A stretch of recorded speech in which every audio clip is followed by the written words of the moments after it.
La RDC se prépare aux élections générales de décembre 2023.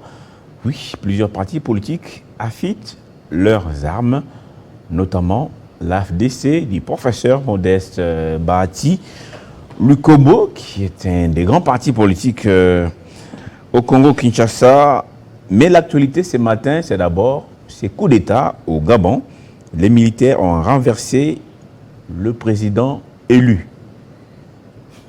Le président élu pour un troisième mandat. Oui. Je n'invente pas ça. C'est une information vraie et vérifiable. Le président a été destitué et les institutions dissoutes. Les frontières terrestres ou les frontières carrément fermées. Avec nous sur ce plateau, Sam Bakasende Wakasende. Il est coordonnateur délégué de Kokoliko. Bonjour et bienvenue. Bonjour. Bonjour, mon cher. Alors, c'est l'actualité, n'est-ce pas? Vous avez suivi avec moi ce matin. Il y a un coup d'État au Gabon. Avant ça, il y a un mois, il y a eu un coup d'État au Niger. Il y a eu un coup d'État au Mali, coup d'État au Burkina Faso. Il y a des coups d'État qui s'enchaînent en Afrique. Qu'est-ce que ça vous dit? Les militaires prennent le pouvoir en série.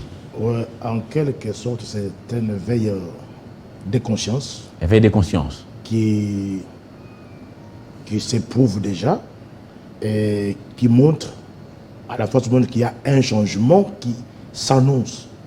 Et le changement qui s'annonce déjà donne des signaux à ceux qui gouvernent, aux gouvernants et surtout aux responsables. Plus particulièrement à ceux-là qui ont choisi de s'éterniser au pouvoir, de s'éterniser au pouvoir ou prendre le pouvoir comme une carrière. Est-ce qu'on n'a pas mal embrassé la démocratie à l'occidentale?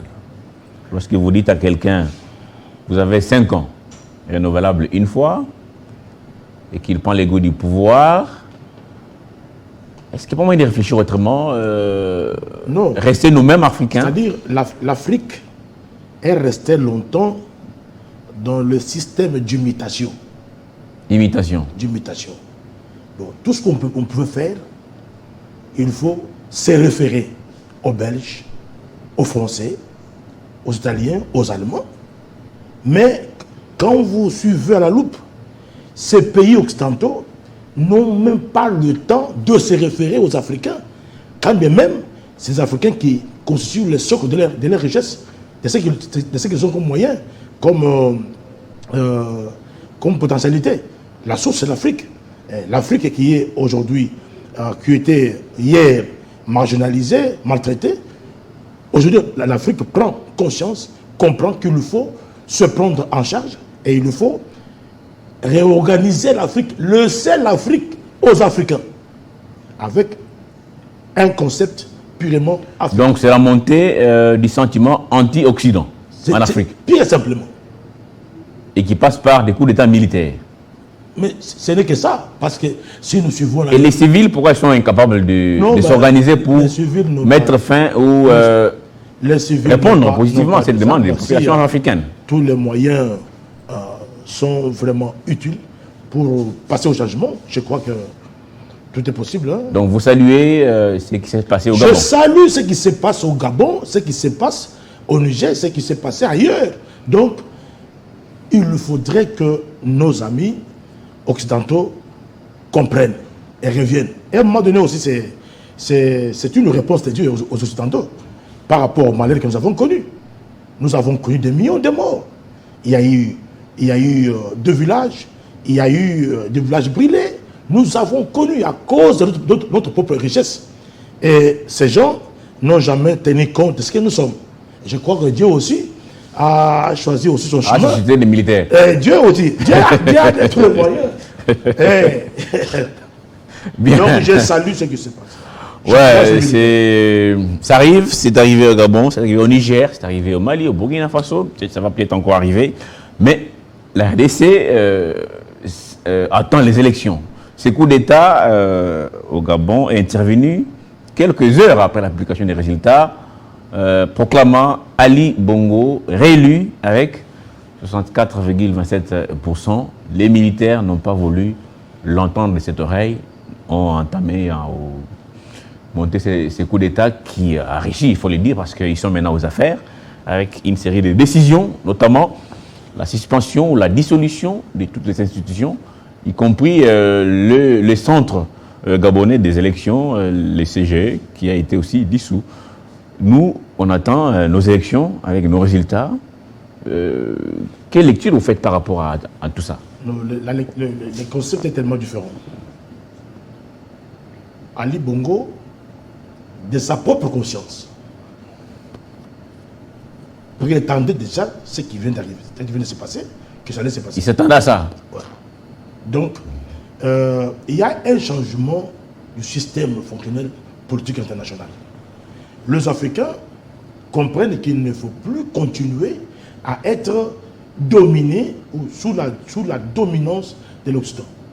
Alors, comme ce changement intervient, je crois que nos amis occidentaux qui prennent maintenant, je pense qu'ils vont prendre conscience pour recadrer leur façon de faire la politique en Afrique et voir comment est-ce qu'il faut vraiment légaliser ce qui a été injustement mis en exergue pour détruire les Africains et leur système fonctionnel en Afrique. Donc nous passons à une vitesse supérieure d'un changement tant entendu, tant prophétisé. Donc vous croyez dans ces militaires, en leur bonne foi, leur bonne volonté? L'histoire de l'Afrique est en train d'être écrite par les Africains. C'est ça la lecture. Donc les Occidentaux, ils ont eu tout le temps de naturer les vraies informations sur l'Afrique et sur la coopération entre l'Afrique et l'Occident. Aujourd'hui, nous-mêmes, nous écrivons notre propre histoire. Et ce n'est pas seulement Gabon. Je crois qu'il faut s'attendre aussi le lendemain ou le surlendemain. Et il y aura aussi d'autres pays voisins. Donc, les dictateurs, tous les dictateurs africains commencent à payer le fruit de leur turpitude, de leur cupidité. Alors, je reviens sur ma question. Le Congo s'apprête à aller aux élections générales de décembre 2023. Selon Denis Kadima, il y aura bel et bien élection. Malgré les contestations, malgré les revendications. J'ai même suivi il n'y a pas longtemps Monseigneur Chollet. Il est devenu Monseigneur, Donatien Chollet, faire une déclaration qui sort de l'ordinaire que si la CENI s'entête, si la CENI ne rectifie pas, nous craignons qu'il y ait quelque chose de dangereux. Parce que la CENI s'entête et ne veut pas écouter les autres. Mon cher ami, d'abord, parlons-en. Parlons Chollet. Chollet exécute quelle mission au juste? Non, c'est un homme d'église. Attendez. Et l'église est aux côtés des pauvres. Un homme d'église doit reproduire la paix. Et nous sommes là pour refuser la paix chez les hommes des églises. Mais lorsque les hommes des églises, aujourd'hui, se retrouvent en train d'enflammer, en train d'envenimer la situation, ce n'est plus l'homme de l'église. Il faut les considérer en tant que tels. Aujourd'hui, mon cher ami, Chollet lui-même reconnaît qu'il y a les offenses significatives. Contrairement aux mots qu'on leur met sur la langue par leurs alliés naturels. Je parle ici de l'Union européenne qui ne cesse de soutenir l'Église catholique et les protestants pour leur sale besogne. L'occasion aujourd'hui prouve à suffisance que le monde entier se rend compte que le Congo était bel et bien infiltré et le Congo était bel et bien un objet de jeu de certaines puissances occidentales avec l'objectif de continuer à voir le Congo toujours dans la souffrance, dans la misère, dans le plaire et des grands dedans. Donc, Cholet joue son rôle. Il justifie les moyens qu'il... Mais l'Église a été toujours... Attendez. L'Église... Non, je vous laisse la parole. C'est grave. L'Église a toujours été du côté des pauvres. À l'époque du président Kabila, l'Église était au côté des pauvres, était avec l'IDPS, et là tout allait mieux. Et pourquoi maintenant, quand un homme d'église comme Cholet parle, ou les cardinals Mbongo, ça doit vous... Vous savez, quand ça doit vous faire mal à ces points. Bakassène parle, vous identifiez Bakassène à travers Union Sacrée. D'accord? Yeah. Alors, quand un pasteur parle, on doit l'identifier en tant que l'homme de l'église. Non, Senko, oui. Mais lorsque vous voyez Cholet parler, c'est comme si c'est l'opposition qui parle en Cholet. C'est comme si Chadari, c'est comme si tout ce monde-là qui parle à travers Cholet. Donc quand on voit Cholet parler, on voit les ennemis du Congo, notamment l'Union européenne, les Occidentaux. Quand on voit Cholet parler, on voit déjà les adversaires, on voit les puissances occultes contre le Congo qui agit en lui. Donc nous disons ce qu'il fait ou le propos qu'il tient. Parce que non seulement ça, il a eu aussi à exagérer avec les propos tout à fait tribaux, tout en disant que la CENI a été mise en otage par une tribu. Donc, on attend voir, parce que nous nous réservons tous les droits possibles, et je crois qu'il sera à mesure de nous produire vraiment cette tribu-là pour nous permettre au moins d'éclairer l'opinion. Donc, il tombe trop bas au lieu de justifier la bonne cause qui stimule l'opinion à défendre leur patrie. Nous avons, mon frère, nous avons le devoir, l'obligation de défendre la patrie, de défendre les institutions de la République, de défendre les engagements tant voulus aujourd'hui par les gouvernants. Et quand nous voyons ces avancées significatives, nous disons tout simplement, il faut avoir un mauvais cœur pour ne pas reconnaître. On a vu dans ce pays, le président de CENI, les moyens récoltés par les candidats non rendus publics. Mais avec Kadima, vous avez le fonds alloué, le fonds que la CENI a récolté pour les députés nationaux, le fonds que Kadima a reçu pour les députés provinciaux, ce qu'il va recevoir pour les députés, pour les candidats présidents, ce fonds ont été rendus publics et connus. Mais là n'est pas le problème. Le problème, c'est que c'est au niveau de la publication, la publication des noms des vrais élus. C'est à cela que on attend maintenant Kadima, pas nous dire qu'il a reçu autant d'argent. Je crois que députés. Ni vous ni moi, personne n'est dans le secret de Kadima, de la CENI. C'est une organisation. Vous croyez en sa bonne foi? Pourquoi nous voulons toujours prêter les intentions aux gens pendant qu'ils ne sont pas vraiment prêts à gober ce que nous leur donnons comme propos? C'est vraiment inacceptable. Le Congo a un problème. Et nous devons vraiment faire beaucoup d'efforts, fournir beaucoup d'efforts pour que nous parvenions à sauver ce pays, à sauver la patrie, surtout à éviter de manière brusque le prophétie des Cholet et des protestants. Alors Cholet a dit ce qu'il a dit, peut-être qu'il a vu, peut-être qu'il a ses raisons ou il a ses sources, mais bon, supposons que Cholet il était un peu plus clair. Supposons que Cholet parle et que Dodo Kamba sort sur son silence, parle. Et vous savez, sur le plan sécuritaire, c'est que Cholet aurait créé. C'est parce que nous sommes vraiment dans la démocratie et Tshisekedi est en train de faire exercer vraiment est en train d'exercer la vraie démocratie. Il y a la liberté d'expression. Chacun est libre de parler, de dire quoi que ce soit. Et il n'est pas inquiété, il est chez lui au couvent. Il est chez lui et puis il circule librement, il n'est pas inquiété. Mais il doit se rendre compte que si c'était les régimes passés, ou bien les régimes passés, je crois qu'il ne s'hasarderait jamais à continuer avec des propos. Ils ont toujours dénoncé les mal depuis la nuit des temps. Ça n'a pas commencé avec, ça n'a pas commencé aujourd'hui. Rappelez-vous, les cardinals Maloula, ça n'a pas commencé, en tout cas aujourd'hui. Alors, élection, oui, il faut y aller, il faut s'organiser. Il y a beaucoup de partis politiques.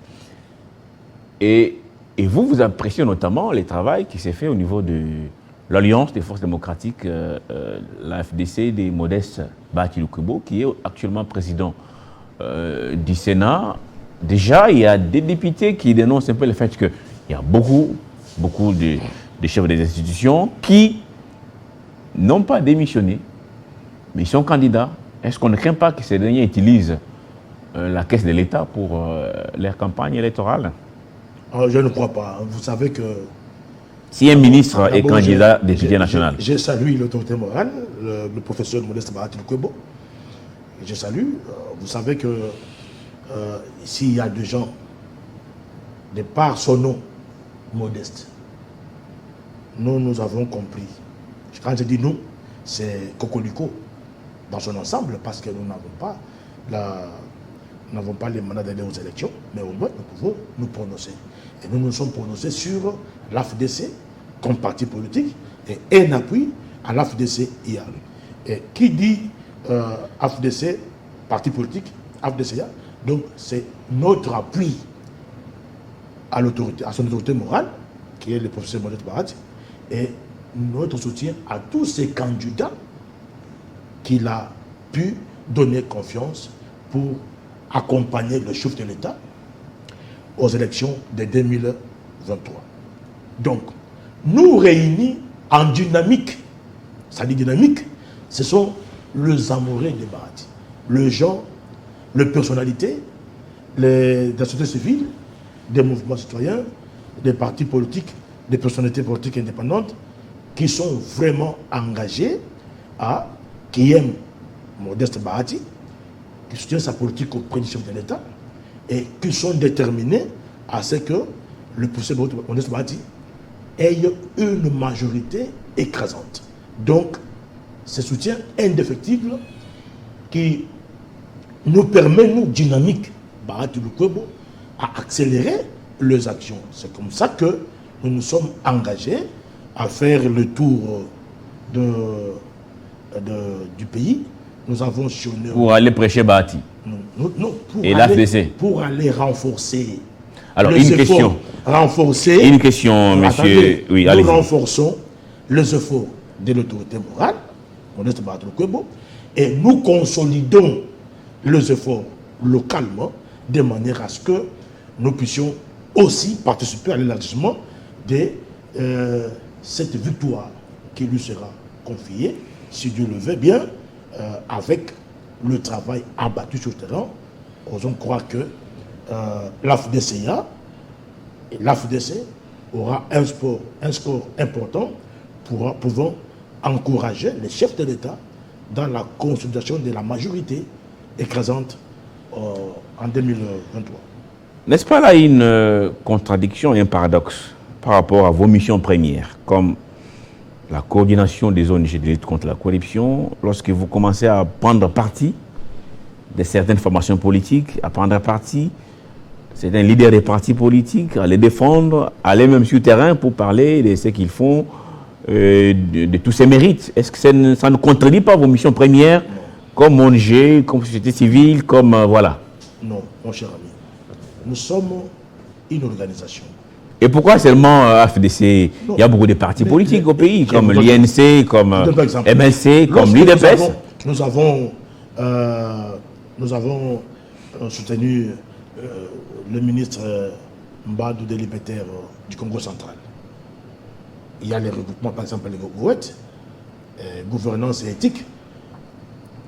Alors, lorsque les coordinateurs, où qu'ils se retrouvent, trouvent qu'ils sont à l'aise pour ceux qui ont le désir de postuler, ils ont choisi. Mais la majorité m'ont dit, monsieur le coordinateur, notre choix est allé à l'AFDC. Je trouve que c'est un choix judicieux. Donc c'est un vote? Non, chacun est libre.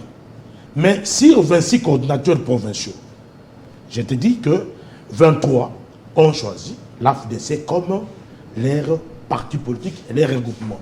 Et les 3 sont devenus indépendants, notamment le cas de notre ami Roger Benza. Et vous comme Cordo, vous aviez choisi quoi? Non, moi, j'ai choisi l'accompagnement de l'autorité morale, Bartolo Kwebo, et de son parti politique. N'est-ce pas? Mais nous restons dans la ligne droite de notre mission et engagés à participer, tant soit peu, à l'obtention d'une majorité au niveau de l'Assemblée nationale. Quels sont les critères sur lesquels vous basez, que ce soit vous, vos cours d'eau à travers les provinces, les critères sur lesquels vous basez pour choisir telle formation politique, pour appuyer? D'abord, il y a des critères majeurs. Il y a le premier critère lié à l'éthique et la personnalité qu'incarne la personne. Et deuxième éthique, c'est cet ancrage national. Donc, il doit être une personnalité qui incarne la nation congolaise. Donc, les deux critères ont fait l'objet d'un choix à l'égard de notre autorité morale, Bartolo Kwebo. Donc, il a rempli les critères, c'est-à-dire qu'il est d'abord, il incarne le peuple tout entier, et enfin, il cultive l'éthique, l'intégrité morale comme le mode de vie. Je crois que, et troisième critère, c'est l'engagement vis-à-vis, ou loyauté vis-à-vis du président de la République. Donc la personne engagée qui y appuie, qui accompagne le chef d'État sur tous les plans. Alors Kokoliko est là pour lutter contre la corruption. Sincèrement, comment vous jugez, n'est-ce pas, la manière dont fonctionnent nos institutions ici? Est-ce que la corruption, depuis que vous avez commencé votre combat, la corruption, sur l'échelle des 10, comment vous la classez actuellement? Ouais, actuellement, il y a atténuation. Atténuation. Il y a atténuation. Malgré tous les procès, il n'y a pas disparition. Malgré tous les procès qu'il y a eu, il y a eu atténuation. Les gens condamnés, libérés. Il y a eu avertissement. Et surtout, il y a eu mise en place des instruments solides qui peuvent pérenniser ces combats de lutte contre la corruption, y compris l'engagement et la volonté politique du pouvoir actuel, donc du président de la République, chef de l'État, engagé aujourd'hui à y mettre fin. Donc, au jour d'aujourd'hui, il y a atténuation, il y a crainte, il y a respect des liens publics, mais je crois que si on accélère encore, je crois que les choses vont changer. Mais les deux indicateurs prouvent à suffisance. D'abord, qu'il y a déjà crainte des deniers publics. Aujourd'hui, il est difficile qu'une personne puisse encore oser mettre la main dans la caisse de l'État. Et là, c'est pour terminer. Il y a un contrôle sévère. Il y a UGF, il y a CNRF, il y a tous les autres instruments que Félix a mis en place permettant qu'il y ait l'efficacité de ces combats. Donc, alors, pour terminer, maintenant que vous soutenez la FDC et Modeste Bartolo Kwebo, son autorité morale, vous qui êtes censé, n'est-ce pas, dénoncer la corruption, serez-vous prêt à mettre votre nez dans la gestion au Sénat, par exemple, pour dire ce qui ne va pas? Mais bien sûr, vous savez que, d'abord, je vous rappelle que du temps de Kengo, je suis parmi... Pas du temps de Kengo, non, du temps de Modeste Bahati, maintenant, là, parce que maintenant, là, vous les soutenez. S'il y a indicateur de mes gestions et de tournements, je vais vous dire que ce serait la personne qui parlerait. Mais nous sommes en train de travailler. Est-ce que depuis que Bahati est au Sénat, il y a des problèmes? Il y a des arriérés?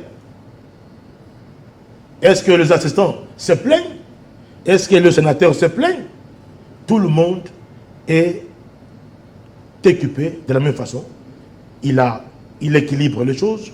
Il y a l'harmonie entre les membres du bureau, il y a l'harmonie entre le bureau et le Sénat. Il y a une très bonne collaboration. J'ose croire que les choses avancent bien. Ce n'est pas c'est un des rares partenaires du chef de l'État qui, d'une manière transparente, s'est prononcé avant pour soutenir le président de la République. Au moment où il y a eu des rumeurs, au moment où le monde circulait un faux message du genre qu'il serait à la manœuvre de remplacer le président de la République. Mais aujourd'hui, tout le monde emboîte le pas, cependant que lui avait déjà réfléchi en amont, tout comme en aval. Donc, son soutien indéfectible auprès du chef de l'État demeure le nom, demeure une obligation et un devoir. Merci, merci. Pour tous les cadres de la FDC et tous les militants de la FDC à travers la République. Merci beaucoup, monsieur le coordonnateur de la Cocolico. Merci. C'était, n'est-ce pas, votre message, hein? Vous soutenez Bahati et la FDC. Pour vous, c'est un bon élève voilà, qui soutient le président Tshisekedi et vous militez pour la majorité, n'est-ce pas, pour pérenniser 2024. Auprès du chef et enfin appuyer tous les candidats. Merci d'être passé. Je voulais terminer en vous disant 30 secondes, hein, on n'a plus le temps. Nous avons un conclave des coordinateurs à Kisangani du 23 au 25. Donc c'est pour une étude appropriée sur la stratégie électorale et aussi nous allons vous lancer cette invitation pour que vous soyez à Kisangani. Je crois que vous serez aussi avec nous pour voir comment est-ce que nous voulons réaliser des objectifs, c'est-à-dire que l'accompagnement des candidats AFDC et alliés et enfin pérenniser la politique de l'autorité morale auprès du chef de l'État. Merci beaucoup. Nous serons là à Kisangani si l'invitation nous parvient. Merci d'avoir répondu à notre invitation. On a évoqué avec vous ces coups d'État au Gabon et les élections générales qui arrivent au Congo-Kinshasa. Ce sera en décembre prochain. Avant de clôturer finalement cette tranche matinale, de la part de Christopher Ochokoum, le directeur des infos à Télé 50, Ochokoum qui souhaite joyeux anniversaire à Marina et Kanya Banzala qui souffle sur une 7e bougie. Bon anniversaire à vous, Marina, très jeune et belle fille qui grandit, qui va grandir en taille, en âge et surtout en sagesse. Bon anniversaire aussi à tous ceux-là qui aujourd'hui soufflent sur une nouvelle bougie, tous ceux-là qui nous suivent de partout. Je vous dis au revoir pour aujourd'hui. Rendez-vous mercredi prochain, même plateau, même antenne, même plaisir. Au revoir. Aujourd'hui c'est ton jour, happy birthday. Tout le monde à la maison, happy birthday. Avec quoi nous fêtons, happy birthday. C'est maintenant ton moment, happy birthday. Aujourd'hui c'est ton